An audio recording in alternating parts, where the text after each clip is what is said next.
Welcome to Penrose Learning, where we make understanding easy.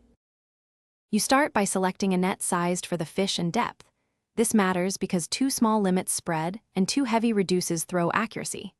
Once the net is clear, test the handline and bridles for knots or weak spots because failures happen at stress points. Stand with wind or current at your back to help the net open.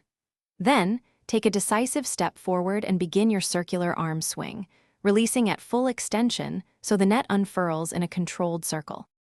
As you continue, focus on a smooth overhand swing. You want momentum, not jerks, because a jittery launch collapses the skirt. Once you feel the arc peak, release so the weights strike water evenly. This creates a flat, wide spread that traps fish.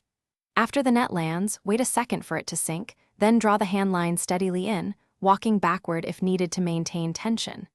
Make sure to clear tangles as you retrieve. Consistent recovery preserves net shape for the next cast. To finish, haul the hand line hand over hand, keeping steady pressure so the lead weights close the perimeter and herd fish toward the center. Once concentrated, scoop or lift carefully, supporting heavier fish to avoid tearing mesh. Handle quickly to reduce stress. If the net collapses or lands folded wrong, stop and inspect weight distribution. Untwist bridles or rebalance leads before the next cast, because a small adjustment fixes most problems. Make sure to restow the Thanks for watching. If this was helpful, leave a like and consider subscribing. See you next time.